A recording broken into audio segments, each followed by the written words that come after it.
پہلا مسئلہ یہ ہے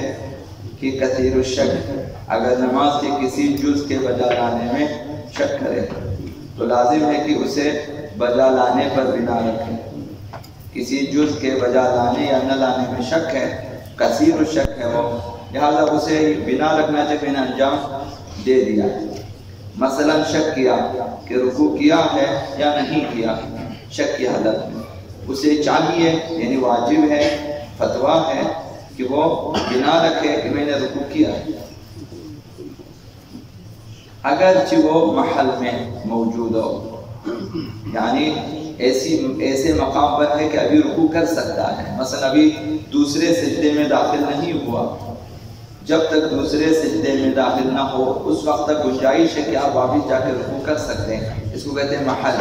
محل رکوع میں ہے، پھر بھی چونکہ کثیر الشک ہے اس پر واجب ہے کہ اپنے شک کی پرواہ نہ کریں، یہ سوچیں کہ میں نے رکوع کیا۔ اگر ایسی چیز کے بجا لانے میں شک کرے نماز کو باطل کر دیتی ہے،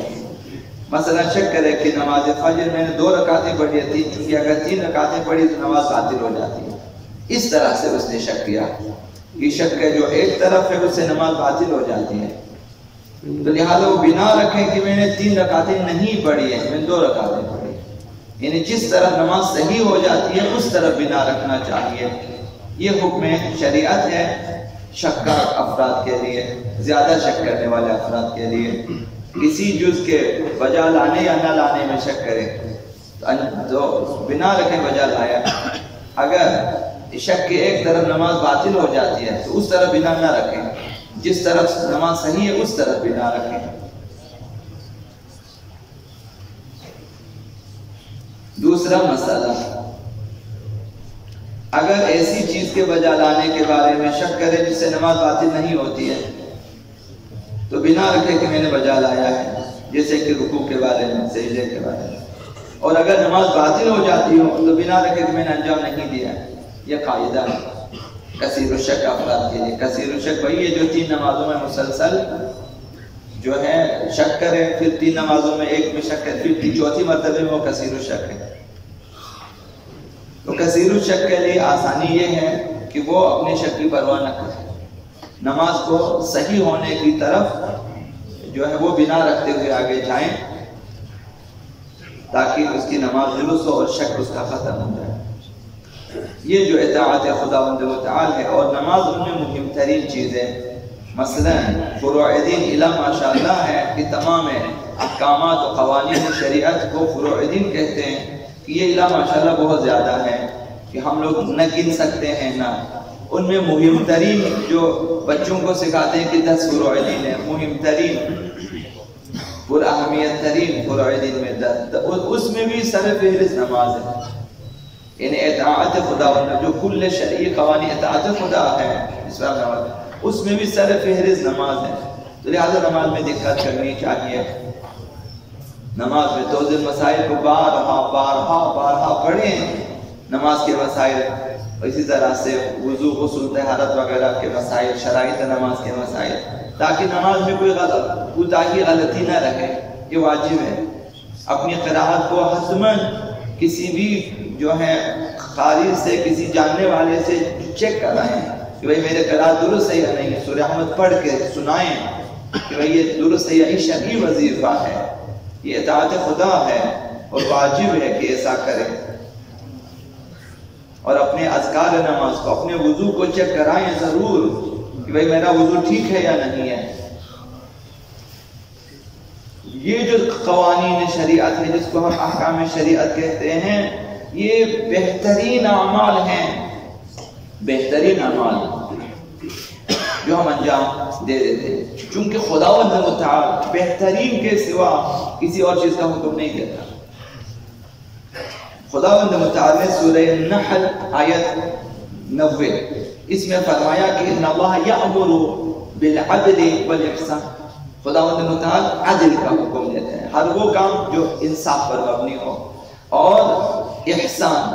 اور جو نیکی اور نیکوکاری اور نیکی، اس کا حکم دیتا ہے۔ وَإِذَا ذِي الْقُرْبَى مثلا قرابت داروں کو حق دینے کا حکم دیتا ہے، بہترین چیزوں کو حکم دیتا ہے۔ وَيَنْهَى عَنِ الْفَحْشَاءِ وَالْمُنکَرِ، اور بدترین چیزوں کا فحشا منکر سے خداوند روکتا ہے۔ اگر ہم شریعت پہ عمل کرتے ہیں تو بہترین چیزوں پہ عمل کرتے ہیں، اگر بعض محرمات سے ہم پرہیز کرتے ہیں تو ہم بدترین چیزوں سے پرہیز کر رہے ہوتے ہیں، ان ہمارا اپنا فائدہ۔ خداوند اچھی چیزوں کا حکم دیتا ہے، بری چیزوں سے روکتا ہے، تو اگر ہم عمل کریں گے تو ہم نے اچھی چیزوں پہ عمل کیا، اگر ہم رک جاتے ہیں پرہیز کر تو ہم نے بری چیزوں سے پرہیز کیا۔ دونوں ہمارے حق میں بہتر ہے۔ اگر انسان اللہ کی اطاعت کرتے ہوئے واجبات کو انجام دیتا ہے، یعنی بہترین چیزوں کو انجام دیا ہے، اور اپنے حق میں بہترین و مفید ترین چیزیں اس نے انجام دی ہیں، اور اگر محرمات سے پرہیز کرتا ہے تو اس نے بری چیزیں چھوڑی ہیں جو ہمارے حق میں ٹھیک نہیں ہے، ہمارے لیے نقصان دہ ہے، مہلک ہے، بدبختی آور ہے ہمارے لیے، ان کو چھوڑا ہے۔ انسان کو یہ سوچنا چاہیے، اگر ایک شخص نماز میں کوتاہی کرتا ہے یا شرعی دوسرے احکام میں کوتاہی کرتا ہے تو یہ سمجھنا چاہیے کہ میں نے بہترین چیزوں میں کوتاہی کر رہا ہوں، کہ میں بہترین چیزوں میں جو میرے حق میں بہترین ہے ان میں کوتاہی کر رہا ہوں، تو نہیں کرنی چاہیے۔ اگر خدا نخواستہ انسان گناہ کی طرف جاتا ہے تو یہ سوچنا چاہیے کہ میں بدترین چیزوں کی طرف جا رہا ہوں، کیونکہ خدا نے بدترین چیزوں سے منع کرنا۔ اب امیر المؤمنین علی بن ابی طالب علیہ السلام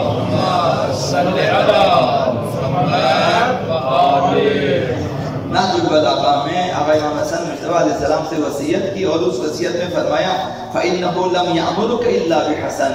یاد رکھو کہ خداوند تمہیں بہترین چیزوں کے علاوہ کسی چیز کا حکم نہیں دیتا، وَلَمْ يَنْهَكَ إِلَّا عَنْ قَبِيحٍ، بدترین چیزوں کے علاوہ کسی چیز سے خداوند روکتا نہیں ہے،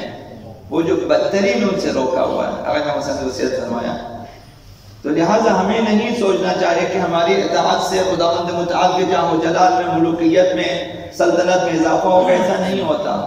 خداوند متعال کو ان چیزوں کی ضرورت نہیں، کامل و اکمل ذات ہے، مستجمع جمیع صفات ہے خداوند متعال کی ذات، کمی نہیں ہے کسی بھی قسم کی، ازلی ہے، ابدی ہے، ہر چیز اسی سے ہے۔ تو لہذا اللہ نے اگر ہمیں حکم دیا ہے، نیکیوں کا حکم دیا ہے، تو یہ ہماری سعادت کے لیے، خود ہماری کامیابی کے لیے ہے، اور اگر بعض چیزوں سے منع کیا ہے تو یہ ان چیزوں کے بارے میں ہے جن سے ہم بدبخت ہو سکتے ہیں، نامراد ہو سکتے ہیں، ناکام ہو سکتے ہیں۔ لہذا آقا امیر المؤمنین علیہ السلام نے فرمایا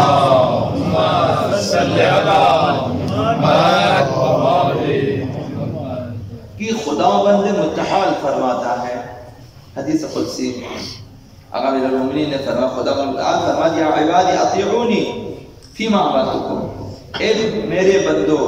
جن چیزوں کا میں نے حکم دیا اس میں میری اطاعت کرو، فرمان برداری کرو، ان چیزوں کو انجام دو، ولا تعلمونی بما یصلحکم، مجھے مت سکھاؤ کہ تمہارے لیے کیا چیز بہتر ہے، تمہیں نہیں معلوم کہ تمہارے لیے کیا چیز، مجھے مت بتاؤ۔ مثلا ہم خداوند متعال سے درخواست کر میرے لیے یہ کریں یہ کریں، میرے حق میں بہتر ہے، خداوند متعال مجھے مت بتاؤ،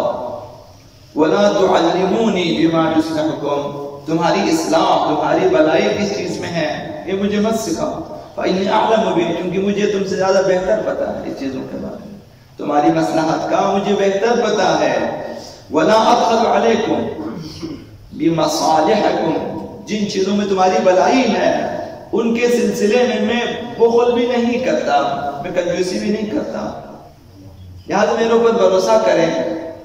واجبات پہ عمل کریں، محرمات سے پرہیز کریں، انشاءاللہ والعزیز بہترین تقدیرات ہمارے لیے مقدر ہو جائیں گی۔